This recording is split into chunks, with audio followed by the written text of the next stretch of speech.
আসসালামু আলাইকুম। আলহামদুলিল্লাহ, অবশেষে আমাদের কিং কোয়েলের বাচ্চাগুলি ফুটে বের হয়েছে। গত কিছুদিন আগে ঢাকার এক ভাইয়ের থেকে কিং কোয়েলের কিছু ডিম আমি সংগ্রহ করেছিলাম। এই ডিমগুলি আমি ইনকিউবেটর মেশিনে দিয়ে ফুটানোর চেষ্টা করেছিলাম। আলহামদুলিল্লাহ, বেশ কিছু বাচ্চা ফুটে বের হয়েছে। বাচ্চাগুলি দেখতে এত ছোট যে এই বাচ্চাগুলি হাতের মধ্যেও ঠিক মতো পড়ে না, কারণ এর ডিমগুলি আমি যখন আপনাদেরকে দেখিয়েছিলাম একেবারে ছোট্ট ছোট ডিম। এই কোয়েল পাখির ডিমগুলি সাধারণত আমাদের কোয়েল পাখির ডিমের তুলনায় এগুলো অর্ধেক হবে। তো একটা বিষয় এখানে আপনাদেরকে বলে নেই, আর যে কিবরে ভাইয়ের যে শোতে আমাদেরকে আমন্ত্রণ করা হয়েছিল, ওই শোটি অনেকে আমাদেরকে বলতেছে ভাই ভিডিওটা কোথায় পাবো। তো আপনারা আর যে কিবরিয়া ভাইয়ের পেজে গেলে দেখতে পারবেন, ইনশাআল্লাহ ওখান থেকে দেখে নিতে পারেন। তো যাই হোক, এই বাচ্চাগুলির বয়স আজকে 6 দিন। এই বাচ্চাগুলিকে যখন আমরা হ্যাচিং মেশিনের মধ্যে দিয়েছিলাম সেই দিন থেকে আমরা ভিডিও করে রেখেছি।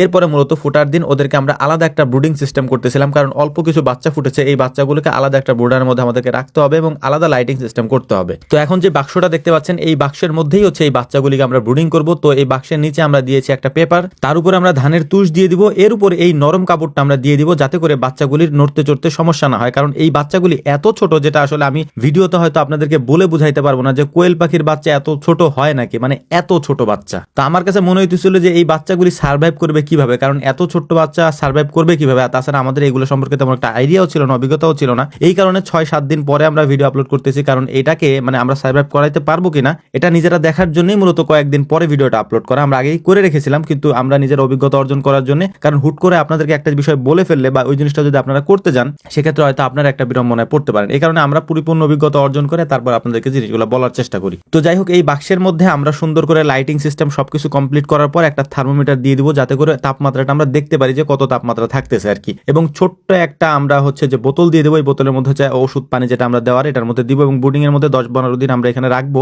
তো এটা করার জন্য হচ্ছে ছোট বোতলগুলো আমরা ব্যবহার করতেছিলাম, কারণ যেহেতু বাক্সটা ছোট। তো যাই হোক, এই কাজগুলি করার পরে আমরা এখন মূলত হচ্ছে যে ওদেরকে ওষুধের যে সিস্টেমটা আছে, মানে প্রথম দিন আমরা যে ওষুধটা দেই, আমরা মূলত ওদেরকে চিকিৎসা বা ওষুধটা দিচ্ছি হচ্ছে যে আমাদের যে বড় কোয়েল পাখি আছে ওইগুলাকে আমরা যেভাবে দেই, তো এইগুলাকে আমরা সেভাবেই দেওয়ার চেষ্টা করতেছিলাম, কারণ এগুলাও তো কোয়েল পাখি। এই জন্য হচ্ছে যে আমরা সব চিকিৎসা একই রাখার চেষ্টা করতেছি। আর আমরা কারো কাছে থেকে পরামর্শও নিই নাই, এই জন্য হচ্ছে আরো টেনশনে ছিলাম যে কারো কাছে জিজ্ঞেস করলাম না তো এটা কি ঠিক মতো হবে কিনা বা আমরা পারবো কিনা। তো আলহামদুলিল্লাহ 6-7 দিন পরে দেখলাম যে বাচ্চাগুলো অনেক বড় হয়েছে, যেটা হচ্ছে ভিডিওর শেষের দিকে আপনারা দেখতে পারবেন যে বাচ্চাগুলো যে বড় হওয়ার যে ভিডিওর পার্টটা ওটা আমরা শেষের দিকে রেখেছি আর কি। মানে বড় বলতে যে এত ছোট, এটার কতটুকু বড় হবে আর কি। তো যাই হোক, এই হচ্ছে আলহামদুলিল্লাহ আমাদের কিং কোয়েলের বাচ্চা। দেখতেই পাচ্ছেন যে কত ছোট বাচ্চা আর কি, হাতের উপরে ঠিক মতো থাকে না আর কি, এত ছোট।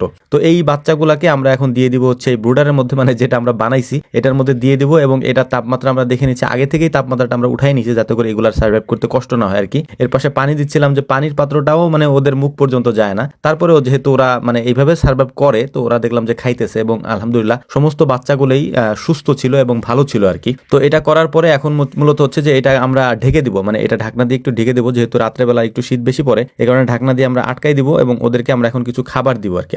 এক সাইড আটকাই দিয়ে তারপর আমরা একটু খাবার দেওয়ার চেষ্টা করব, মানে গুঁড়া খাবার, যেটা আমরা নারিশ প্রি স্টার্টার বলি, ওটাকে আমরা ব্যালেন্ডারে গুঁড়া করে তারপর ওদেরকে খাইতে দিতেছিলাম। তো ওরা দেখলাম যে মাশাআল্লাহ খুব ভালোই খাচ্ছিল আর কি, এটা দেখে ভালো লাগতেছিল খুব আর কি। তো যাই হোক, অনেকক্ষণ বসে বসে দেখলাম এগুলো। আর আপনারা দেখতে পাচ্ছেন যে ডিমগুলার সাইজ কত ছোট, মানে এত ছোট এসে, এটা আসলে আপনারা আগে যারা দেখছেন তারা তো জানেনই আর কি। তো আলহামদুলিল্লাহ এইটা হচ্ছে আমাদের ফাইনাল এখন 6 দিন বয়সের বাচ্চা। 6 দিনে ওদের সাইজ এতটুকু হয়েছে। আজকে হচ্ছে আমরা ওদের যে মানে আমরা পেপার বলি, তারপর হচ্ছে যে উপরে যে আমরা একটা কাপড় দিয়েছিলাম সেটা আমরা উঠাই নিব আজকে এবং ওদেরকে তুষের উপরে থাকতে দিব, কারণ ওরা 6-7 দিন হয়ে গেছে, এখন তুষের উপর থাকতে পারবে আর কি। এবং এক সাইডে আমরা সুন্দর করে একটা পেপার দিয়ে তার উপরে ওদেরকে খাবার দিয়ে দিচ্ছিলাম, যাতে করে ওরা ওই সাইডের থেকে খাবারটা নিতে পারে আর কি। আর যেহেতু এখন ওরা বড় হয়ে গেছে, ওদের তাপ এতটা লাগে না। তো যাই হোক, আমাদের জন্য দোয়া করবেন এবং আমাদের খামারের জন্য দোয়া করবেন। আল্লাহ তাআলা যেন এতে বারাকা দান করেন। আসসালামু আলাইকুম ওয়া রাহমাতুল্লাহ।